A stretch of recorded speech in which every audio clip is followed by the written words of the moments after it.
Shalom para wanita yang dikasihi Tuhan.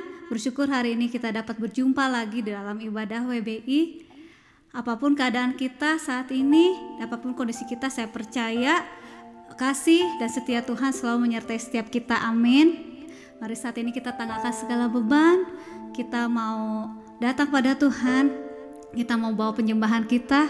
Kita mau bawa korban pujian yang terbaik buat Tuhan. Mari kita sama-sama berdoa. Bapa, terima kasih Tuhan, kami bersyukur kalau kami masih boleh beribadah Tuhan. Semuanya karena kebaikan-Mu, semua karena anugerah-Mu Tuhan. Kami saat ini mempergunakan waktu kami untuk memuji, untuk menyembah Engkau Tuhan. Biar Kau disukakan Tuhan dengan pujian kami, dengan penyembahan kami Tuhan.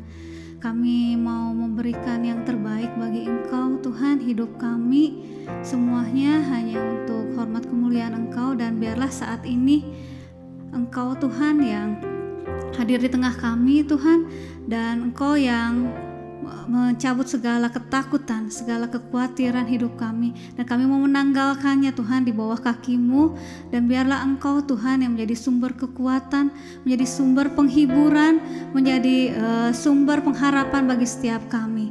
Terima kasih Bapa. Kami buka ibadah kami saat ini hanya di dalam nama Tuhan Yesus. Haleluya. Amin.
Pandang mulia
kepadamu Tuhan.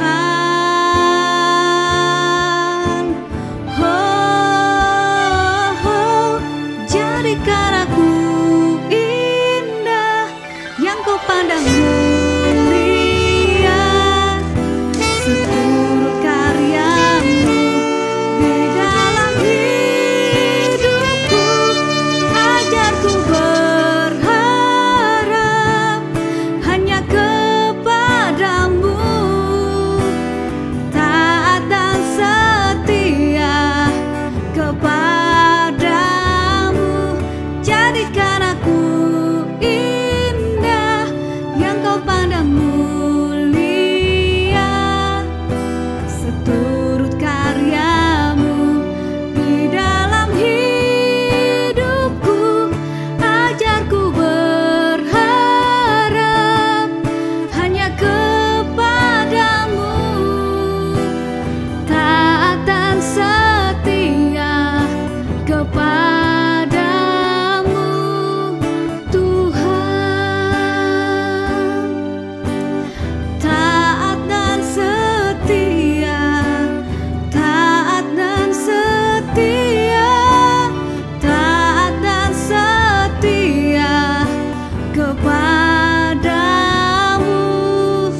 Tuhan. Terima kasih.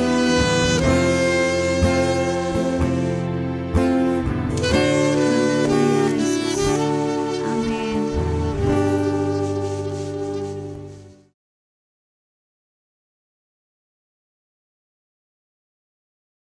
Shalom ibu-ibu, apa kabar? Kiranya kita terus berjuang, kita terus bersuka cita di tengah-tengah situasi yang tidak memungkinkan.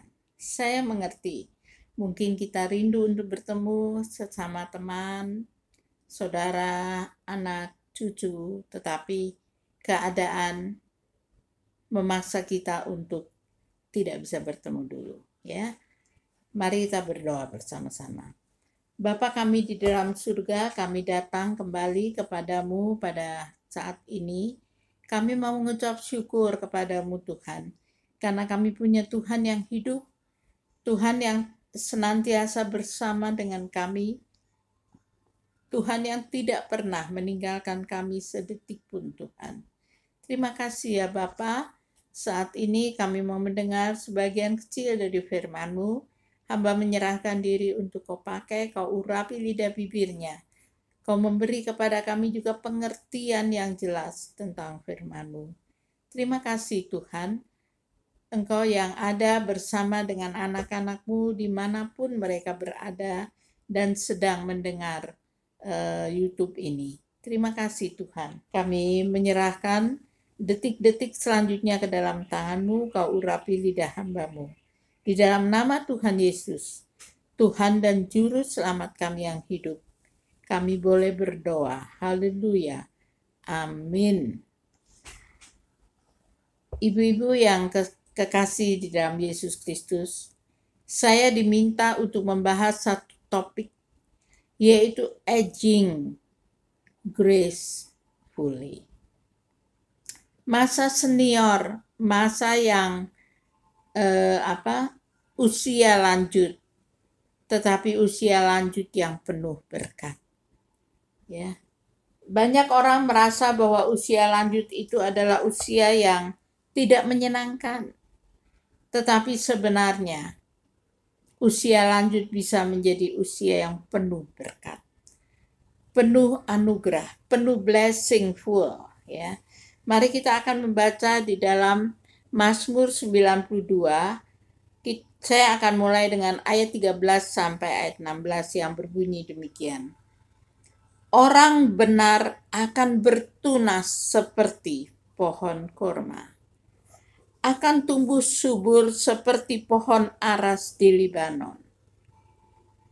Mereka yang ditanam di bait Tuhan akan bertunas di pelataran Allah kita. Pada masa tua pun mereka masih berbuah menjadi gemuk dan segar. untuk memberitakan bahwa Tuhan itu benar, bahwa Ia gunung batuku dan tidak ada kecurangan padanya. Kita mulai dengan ayat 13. Masa tua adalah masa yang kita harus mulai melihat. Ketika kita muda, kita menanam apa?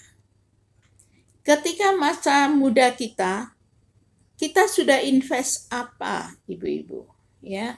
Dan ini menarik sekali dikatakan orang benar. Siapa orang benar? Orang benar tidak hanya dia adalah sebagai seorang anak Tuhan, orang yang percaya, tapi orang benar adalah orang yang bersikap benar, bersikap jujur, bersikap baik, ya. Dan itu tidak mudah. Tetapi apa yang kita sudah tanam di masa muda, itu biasanya kita akan nikmati di masa tua. Ya. Dikatakan apa? Orang yang benar itu, dia akan bertunas seperti pohon korma. Kenapa pemazmur memberi gambaran, memberi contoh orang benar itu bertunas. Bertunas itu, tunas itu adalah bakal pohon. Ya. Tunas itu adalah anak dari pohon yang sudah tua. Dia bertunas. Berarti pohon yang tua ini menghasilkan sesuatu. Yang hasilnya dikatakan apa? Seperti pohon korma. Kenapa pohon korma dipakai sebagai gambaran, saudara? Karena pohon korma ini adalah pohon yang kuat.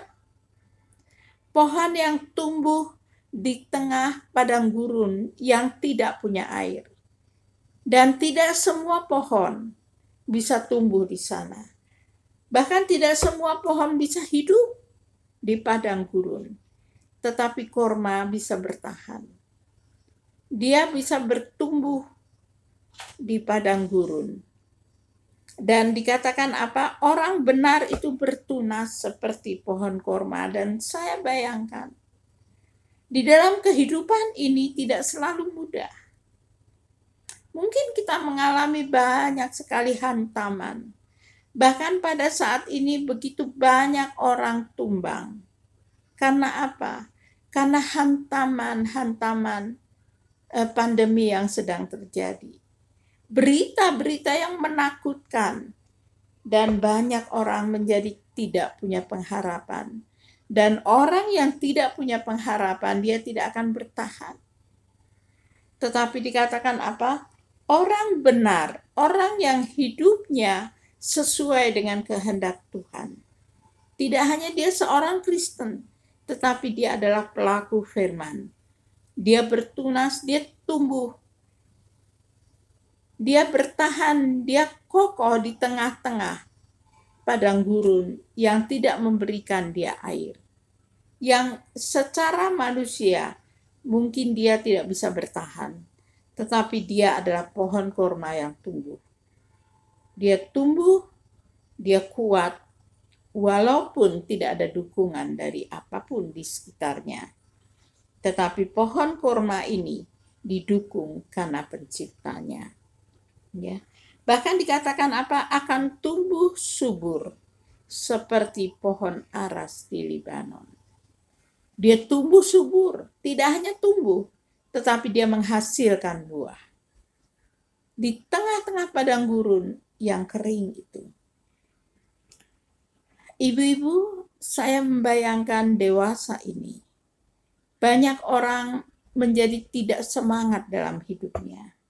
Bahkan orang-orang yang seusia kita di atas 50 tahun mungkin merasa bahwa hidupnya begitu tidak menyenangkan, begitu tidak menggembirakan. Tetapi marilah kita tarik di masa muda kita. Apa yang saya sudah tanam? Apa yang saya sudah buat ketika saya muda? Dan itu yang saya akan panen di masa tua ini. Ya.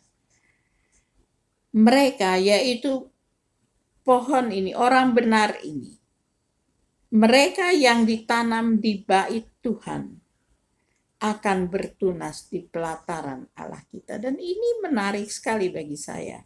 Ya. Ada orang Kristen yang mungkin setia ke gereja, bahkan setiap hari dia mengikuti acara gerejawi. Tetapi sesungguhnya hidup rohaninya tidak ditanam di bait Tuhan. Secara fisik dia ada di bait Tuhan. Secara fisik dia ada di gereja. Tetapi secara rohani dia tidak ditanam di situ. Apa artinya, ibu-ibu? Banyak orang Kristen yang aktif, nampaknya setiap hari ke gereja melayani Tuhan. Tetapi sebenarnya dia adalah orang Kristen yang duniawi. Dia tidak pernah sungguh-sungguh dengan Tuhan. Dia tidak pernah melakukan apa yang Tuhan mau dalam kehidupannya. Sehingga mereka tidak ditanam di bait Tuhan. Mereka hanya mondar-mandir, lalu lalang di bait Tuhan. Tapi mereka tidak bertunas di pelataran rumah Allah. Banyak orang Kristen dikatakan, firman Tuhan berkata, jangan kamu khawatir, tetapi hidupnya penuh dengan kekhawatiran. Itu satu contoh di mana orang Kristen tidak pernah ditanam di bait Tuhan. Dia hanya jalan-jalan, dia hanya mondar-mandir, tetapi dia tidak sungguh-sungguh dengan Tuhan. Tetapi orang yang sungguh-sungguh di dalam Tuhan, orang yang sungguh-sungguh dengan Tuhan, dia akan ditanam di bait Tuhan. Bahkan dia akan menghasilkan tunasnya di pelataran rumah Allah kita.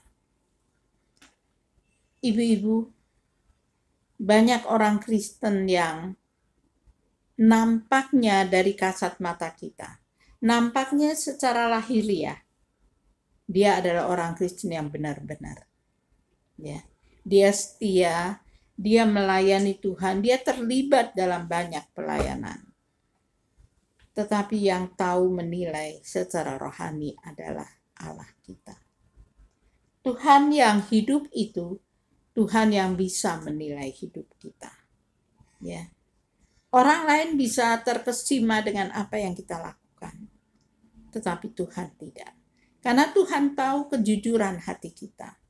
Apakah kita sungguh menjadi anak Tuhan yang tertanam di bait Tuhan dan bertunas di pelataran baitnya? Apa artinya? Ketika kita ditanam di bait Tuhan, ketika kita menjadi orang Kristen yang sungguh-sungguh, maka hasil dari kita ditanam di bait Tuhan itu akan dinikmati oleh orang lain yang berada di sekitar kita. Menarik bagi saya karena dikatakan apa? Pada masa tua pun, aging, masa tua, mereka masih berbuah, menjadi gemuk dan segar. Kenapa? Karena kita bertunas di rumah Tuhan. Kita selalu menghasilkan buah. Dan buah yang kita hasilkan itu menjadi berkat bagi orang-orang di sekeliling kita. Apakah itu anak, menantu, besan kita, bahkan anak-anak cucu-cucu kita. Mereka bisa merasakan kasih kita. Karena kita adalah orang yang ditanam di bait Tuhan dan berbuah di pelataran Allah kita. Ibu-ibu, saya tidak bisa menilai apa yang ibu sudah lakukan. Ibu tidak bisa menilai apa yang saya lakukan, ya. Karena ibu hanya menilai saya ketika saya berada di depan ibu-ibu untuk berkhotbah, untuk berceramah. Tetapi hidup pribadi saya hanya diketahui oleh Tuhan. Tuhan yang bisa menilai apakah saya sungguh-sungguh anak Tuhan yang ditanam di bait Tuhan. Dan saya bertunas di pelataran rumah Tuhan. Dan ketika masa aging itu, saya tetap berbuah. Menjadi gemuk, bukan badan saya gemuk, ya. Tetapi hidup rohani saya gemuk dan segar. Buah yang saya hasilkan itu memberkati banyak orang. Hanya Tuhan yang tahu itu, bukan manusia. Ya. Nah, apa artinya masih berbuah menjadi gemuk dan segar? Artinya adalah hidup kita yang sudah aging, itu yang sudah usur, yang sudah menjadi senja, itu tetap memberitakan bahwa Tuhan itu benar. Apa yang benar? Ya. Apakah anak-anak kita, menantu kita, besan kita, cucu-cucu kita akan tahu bahwa hidup kita adalah sebuah pemberitaan bahwa Tuhan itu benar. Ketika kita berharap, kita mengandalkan Tuhan. Tuhan tidak pernah meninggalkan kita. Nah, apakah kita punya iman seperti itu? Sehingga di masa yang sulit saat ini, keluarga besar kita meneladani iman kita. Tuhan tidak pernah meninggalkan kita.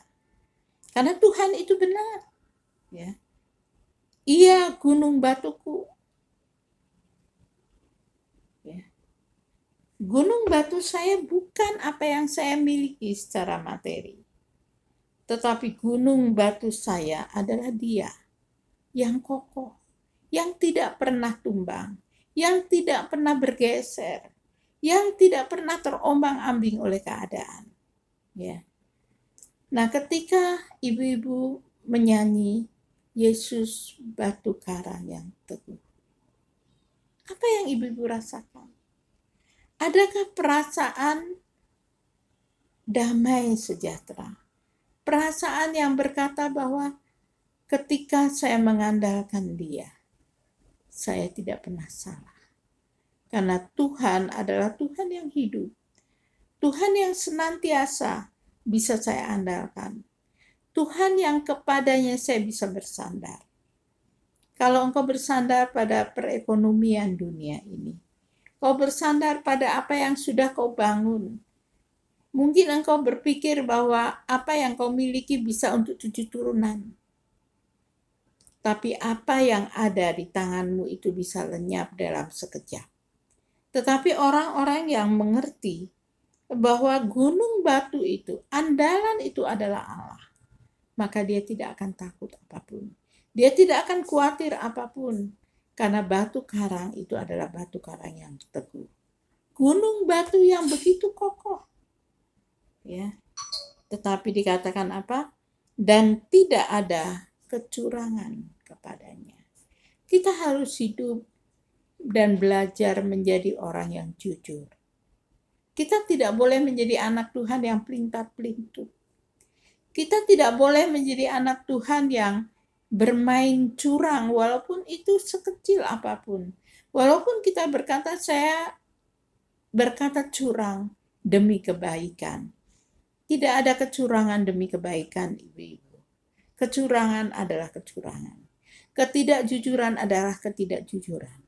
Marilah kita menjadi pohon yang seperti dikatakan orang benar akan bertunas seperti pohon korma.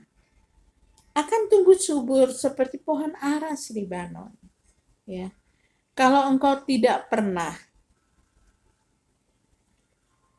selama ini kau mungkin menjadi anak Tuhan yang biasa-biasa saja.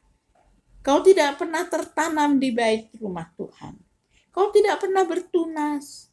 Bahkan engkau tidak pernah dalam hidupmu itu memberitakan kebenaran firman Tuhan. Maka marilah kita introspeksi. Kita berkata, Tuhan, apa yang kurang? Ketika orang berada di dekat saya Sebenarnya apa yang mereka rasakan? Mereka ikut merasa damai sejahtera karena saya mengandalkan gunung batu yang teguh itu. Ibu-ibu, ketika kita menjadi orang tua, mungkin usia kita sudah senja, anak-anak sudah punya keluarga sendiri. Tetapi kehadiran kita seharusnya menjadi kehadiran yang menjadi berkat buat mereka. Mungkin bukan materi, tapi kehidupan pribadi kita itu menjadi berkat buat mereka. Biarlah kita aging yang gracefully. Dan gracefully kita itu bisa ditularkan kepada orang lain yang berada di sekitar kita. Ibu-ibu, kesulitan dunia tidak tahu berapa lama lagi. Orang selalu berharap kemungkinan tahun depan selesai. Kemungkinan 2 tahun mendatang selesai. Tidak ada seorang pun tahu. Tapi Tuhan tahu. Ya. Tuhan tahu, Tuhan tidak perlu memberitahu kita. Tapi kalau kita menjadikan Tuhan sebagai gunung batu yang teguh, kita menjadikan Dia sebagai Tuhan yang penuh perlindungan kepada kita, maka hidup masa tua kita menjadi masa tua yang damai sejahtera karena kita sedang mengandalkan Tuhan di atas segalanya. Mari kita berdoa. Bapa kami di dalam surga, Engkau tahu apa yang kami gumuli. Tuhan, kami datang setelah kami merenungkan sebagian kecil firman-Mu. Biarlah mata rohani kami terbuka dan kami mengerti, Tuhan. Hanya Engkau yang bisa diandalkan. Dan biarlah kalau ada di antara kami yang selama ini mungkin belum menjadi pohon yang tertanam di bait Tuhan. Kami menjadi anak-anak Tuhan yang hanya mondar-mandir di bait Tuhan, tapi kami tidak pernah tertanam. Biarlah kami mulai sadar bahwa seharusnya kami ditanam, sehingga masa tua kami menjadi orang yang berbuah lebat, dan orang lain bisa menikmati buah rohani kami. Terima kasih Bapa. Suara seorang manusia yang sangat terbatas itu telah berhenti, tetapi Roh Kudus-Mu akan terus berbicara. Berkati ibu-ibu yang mendengar firman-Mu ini, dan biarlah mereka juga berdiri teguh di dalam Engkau. Di dalam nama Tuhan Yesus, kami boleh berdoa. Haleluya. Amin.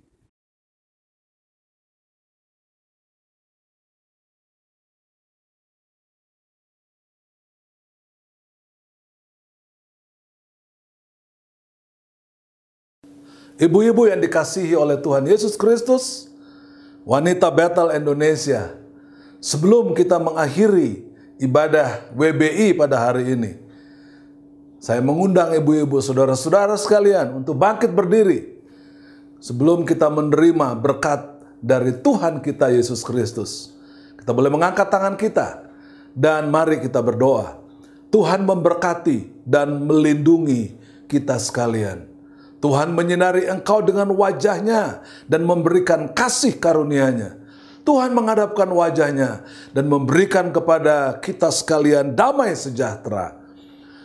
Kekasih-kekasih Allah, ibu-ibu yang dikasihi oleh Tuhan Yesus Kristus, pulanglah dan terimalah berkat Tuhan. Kasih karunia dari Allah Bapa di sorga, cinta kasih dari Tuhan Yesus Kristus, dan persekutuan dengan Roh Allah yang kudus menyertai ibu-ibu sekalian dimanapun ibu-ibu berada hari ini dan terus kekal sampai Maranatha, Tuhan datang kembali. Haleluya, amin.